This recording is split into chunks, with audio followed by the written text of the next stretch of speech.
Wow.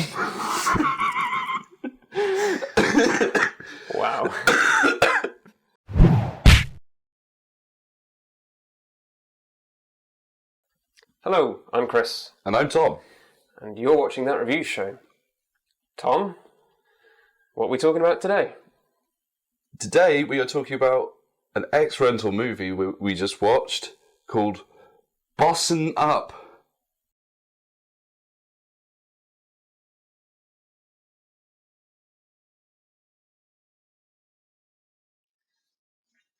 So, I've avoided reading this cover until now, and I'm really glad I did, because I've just seen that the production company is Snoopadelic Films. Yep. Snoopadelic Films, Snoop Dogg, Bossin' Up. Yeah. Some play the game, he changed it. Delightful punctuation. Yeah, so the blurb's badly punctuated. Yeah, this is a tradition now. So this says, inspired by the music of Snoop Dogg's multi-platinum album... I don't know what to say, because is that R&B or R&G? Because it's either Rhythm and Gangster or Rhythm and Bankster. The Masterpiece. The Masterpiece. Mm. So, stuck as a dead-end grocery clerk, charismatic Corday, Snoop Dogg, is down on his luck, broke and frustrated, sexually. And while he doesn't have much, he has a way with the ladies. Corday realises his true calling when he meets Orange Juice, a legendary veteran of the pimp game who shows him the ropes. Legendary. Honestly, there have been history books written about this pimp. With Juice as his guide. I know, I read that sentence. With Juice as his guide and the girl of his dreams, Chardonnay Allen, on his arm, Corday embraces a brazen new career and climbs to the top. As he is not just... And he is not just content to play the game, he plans to change it. But with wealth, women, and jealous hustlers watching his every move, a pimp can't have it both ways. He must choose between love and the game. So is that how he plans to change the game, is by being in love? By being in love at the same time. With his own prostitutes?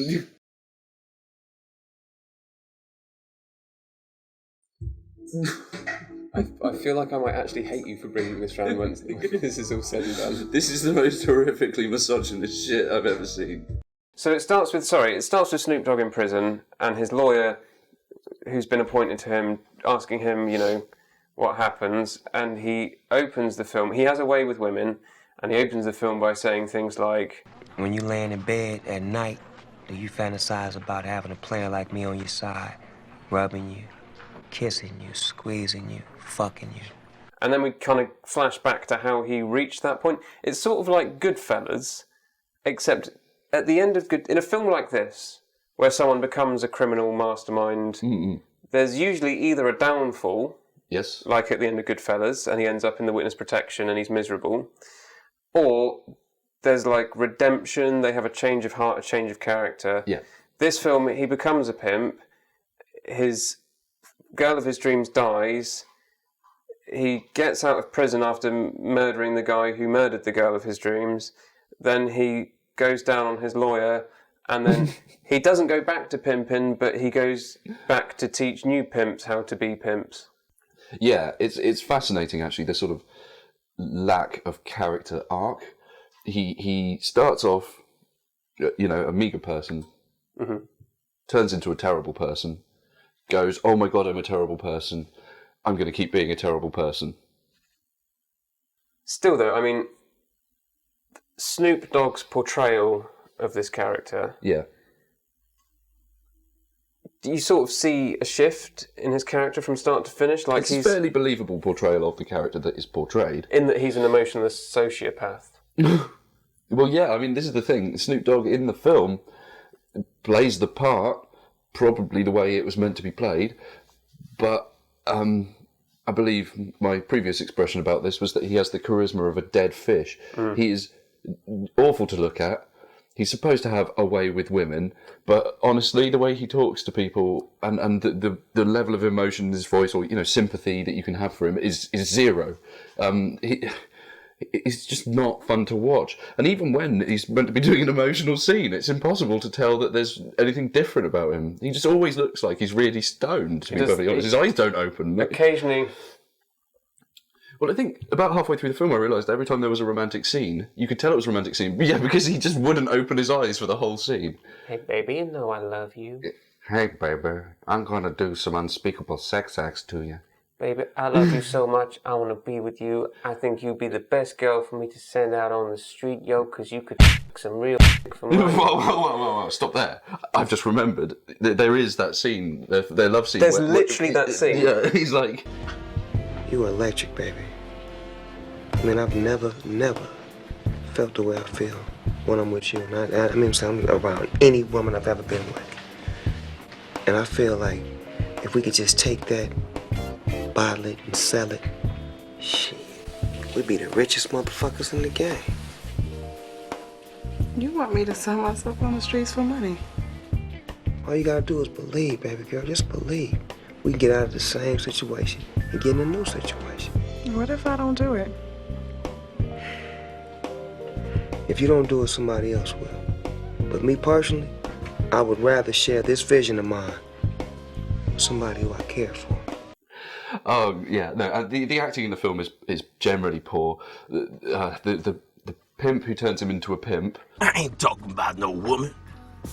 I'm talking about going hard on a bitch and breaking up for everything she got.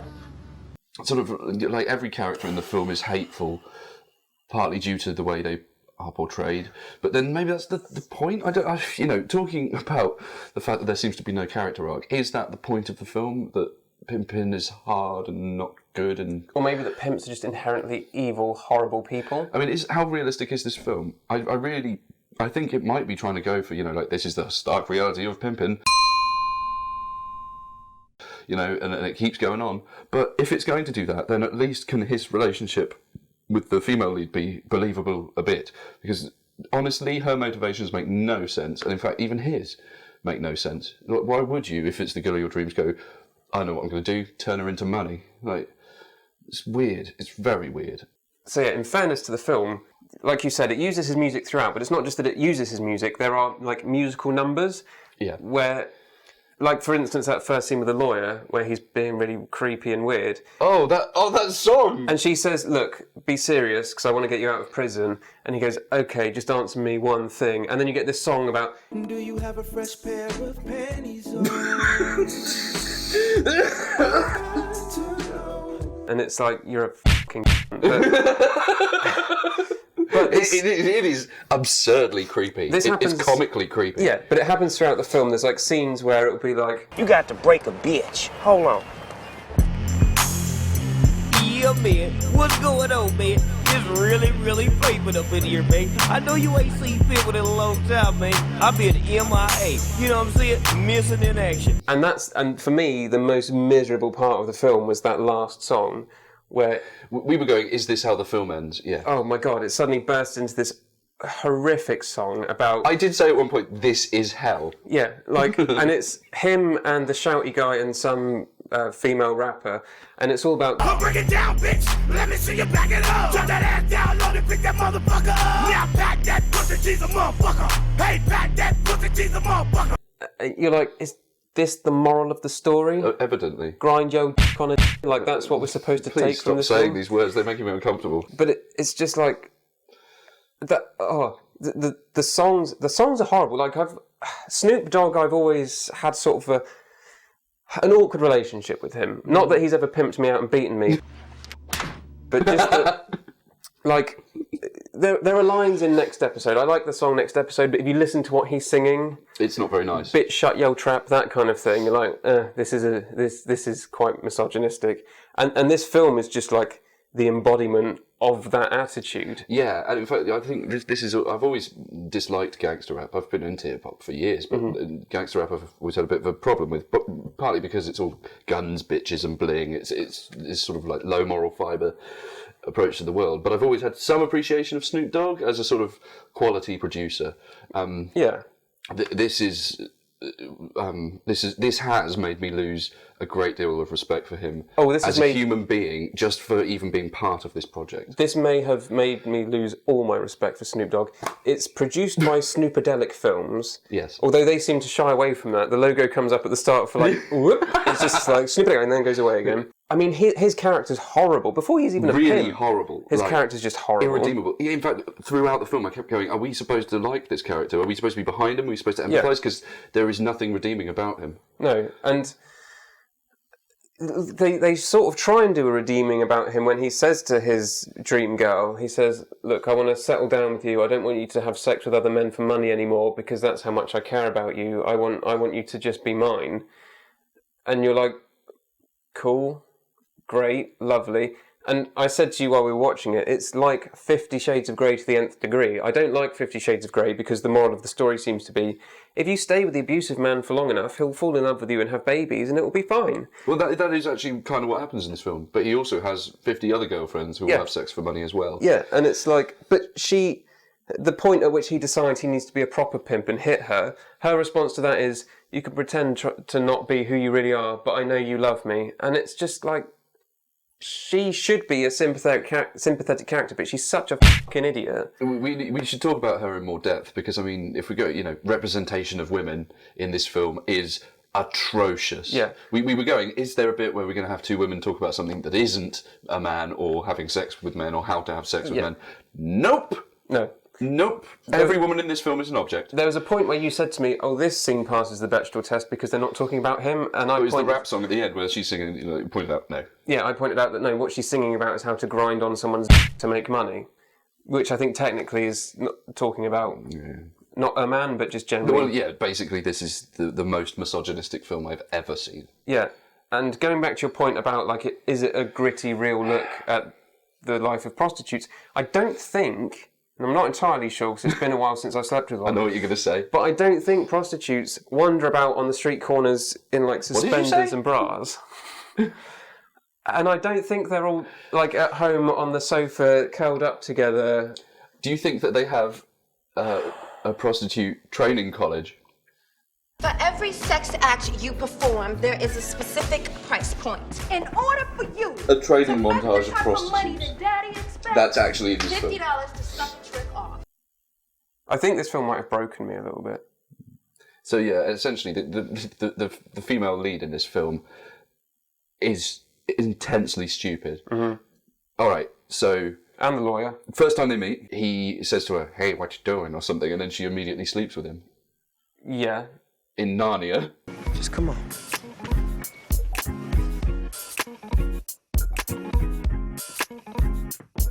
And then they go to a motel, and then he goes, I'm going to turn you into a prostitute. And she goes, I'll do it. And that seems like, the way they're acting is like, he's just asked her to marry him. But actually, he's like, I want you to go on the street. And she's like, Okay. I'll do it. I'll do it. So he meets this girl, and their first meeting consists of, he tells her she's fine.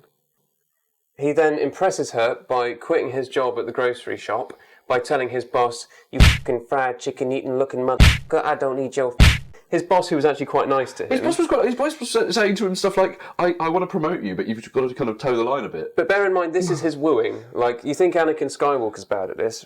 I don't like sand.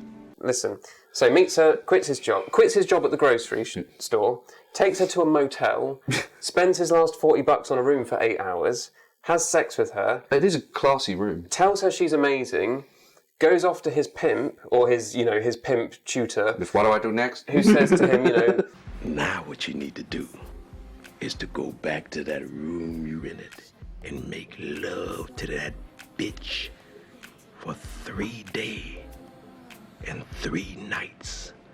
I mean, fuck her left ways, sideways, and front ways till she can't take no more loving. And in between all that dick altering experience you gonna give her, you bathe her, you sweet talk her, you woo her. You get that bitch so used to your presence that she's lost without it. And then, that's when you cut that bitch loose. Cut her loose? It's either that or she gets her funky ass out on the track and makes you your motherfucking money. And then every scene after that of her whoring herself out for him is like her getting into the car, sleeping with a guy, coming out with the money, being like, Oh, that is "Baby." some of the creepiest stuff. It's like, it's almost like a comedy scene because it's like the context of why they're happy and in love and doing all these things is that she's selling herself to sex to other people. And then we see her downfall, you know, ultimately it kills her. Spoilers. We see that happen to her and we think, oh God, what a stupid girl, poor girl, you know, like, you know, she was obviously dumb and naive and just believed everything he told her. And then there's the lawyer who's part of the framing narrative. Mm-hmm. I mean, the film starts with her talking to him and he says something horribly disgusting to her. He says horrible This things is to to motivate her to defend him, basically. He then tells her the story of how he became a pimp and his girlfriend died and he murdered someone, and then at the end she's like, I'm going to do my best to get you out of prison. It's like, okay, so you basically sold a poor innocent woman who loved you into sex slavery and then... she ended up dying. But through your actions caused her death, and then you murdered somebody. Like, oh yeah, what a compelling moral story. And then when he's granted parole, she like holds his hand. Yeah, and then then she basically what was that line? He comes in to her place and she's like, God. "Oh, you shouldn't be here. I'm your lawyer. You know, it's not professional. You know what are you doing here? What are you going to do?" Like, You want to pimp me, fuck me, love me? What? What difference does it make? Whatever I want to do with you, I want to do it forever. I think the implication is that he's done with being a pimp. He's training other pimps, but with her, they're going to be lovers because, and this is the important thing, this is possibly his character arc. She tries to suck him off, and he says, no. there's a reversal on her. Yeah.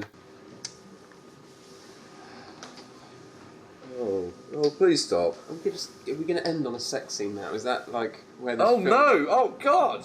Oh no, she's going to suck his... Sorry, my expectations were too high. Oh wait. To be honest.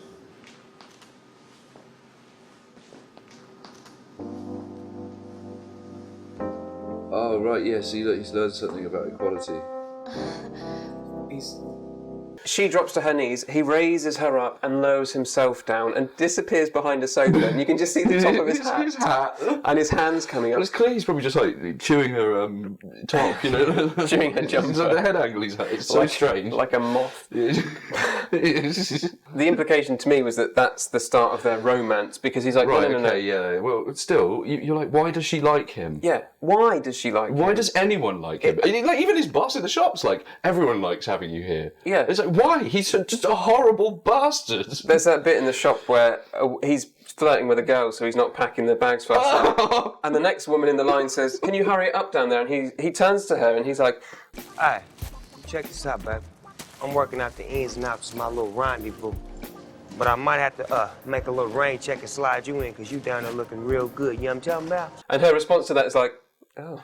Now that moment could work. You know, if you had this person who was like, like highly charismatic and could deliver like, you know, pickup lines like that, you might go, all right, okay, it's cheesy and kind of stupid and actually a bit disgusting, but believable. No, with this, it's just like, whoa. Yeah, it's just everything he says. Everything like he says away is with the sleazy ladies. and creepy. Like, yeah, Snoop Dogg is possibly the creepiest man on the planet. Yeah, and I don't know how many times I put my head in my hands during this film, but there were so many moments where you're just like,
either poor writing, poor acting, or just like the horrible, horrible message and moral of the story. That's right. There are a few redeeming qualities. Like the fashion and the sort of pimp culture and how ridiculous everything is. We can laugh at the film for thinking that that's okay.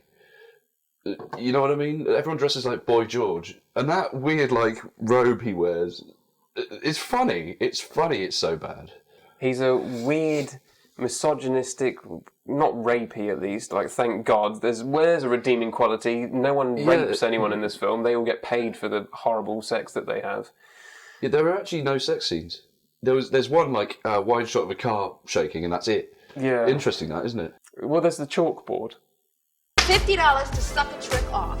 This film was misery. Yeah. I hated it. There came a point where I was just like, just in a swearing spree, I hate this film, I hate this, I hate the characters, all of them, I hate the actors, I hate the people who made it. They pointed the camera in the right direction, so technically on that level it was fine. The sound editing was ghastly. There were times we couldn't even hear anything. Yeah, well that's that last scene where he shows up at the lawyer's place. He's talking from outside, and it's like he's talking from outside. What do you want? I want to talk to you. What? A pimp can't have it both ways. He must choose between love and the game. Now, he chooses love, but then she dies, so about 2 days later, he just says, I'll have the game then. He actually says, yeah, I choose love, and then straight away does the thing that the other pimp told him to do. Do you remember? It's the other guy's like, You crack on that hoe, and she'll double your profits. and he goes, no, I'm not going to do that. I'm going to show her I love her. And then they fall out, and then he goes back to the girl, and then does exactly what the guy told him to do, hits her, and is like, oh man, I'm stupid. Another bit which had me intrigued was when he comes home to realise that there's something wrong and the girlfriend's missing.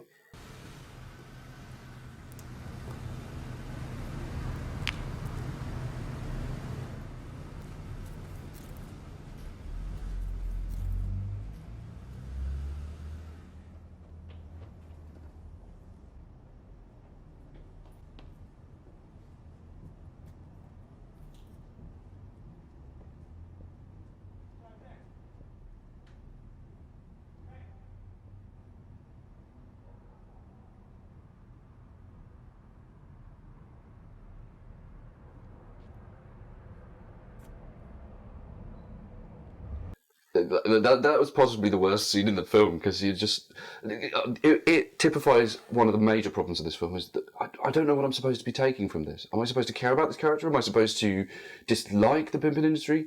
Am I supposed to take that they feel sad at this moment? What am I supposed to think? And I was thinking that all the way through, and that scene's basically an emotionally dead moment where you just look at him going, well, Snoop, do you care? Like, I don't know. Yeah, it's just...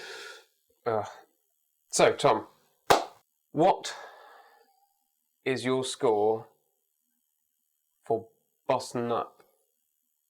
1 out of 10. Justify yourself. It gets 1 out of 10 because of the Narnia moment. Wait, hang on, sorry. Wait, okay. You've just given this film 1 out of 10? Yes. What? Continue.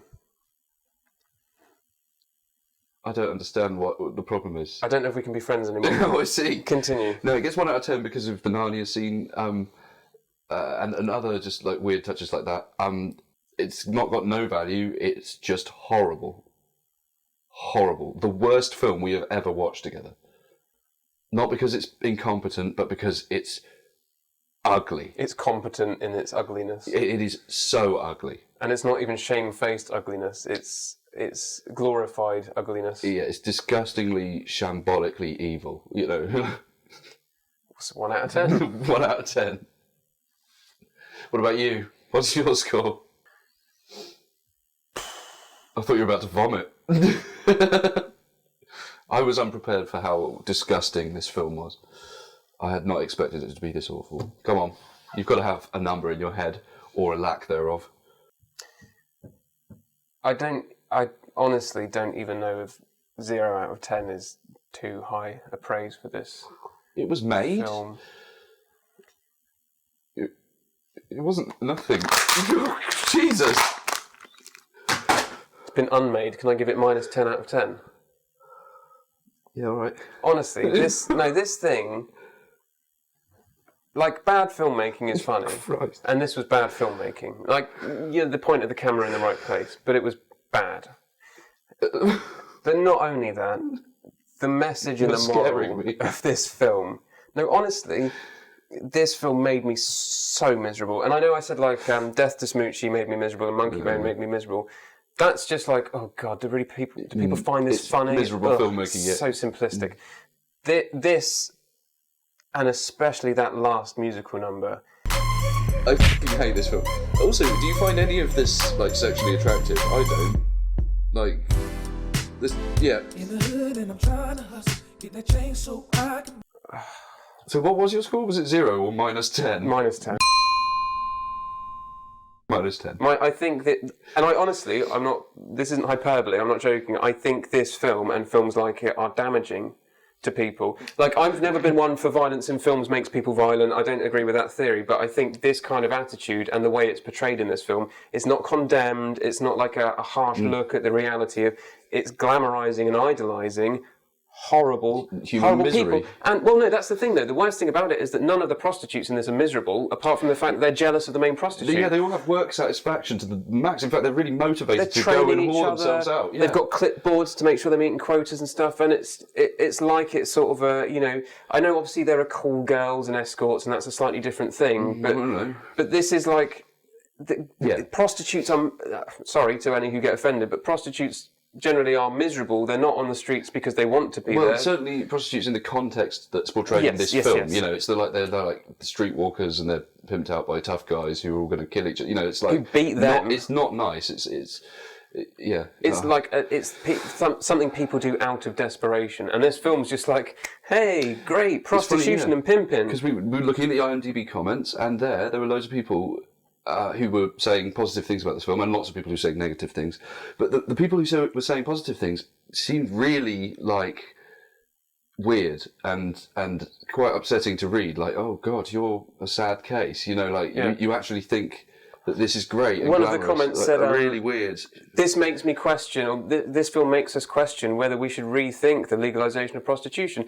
Now, maybe there is an argument for the legalisation of prostitution. I don't know. This film doesn't make it, though. This film is not that argument.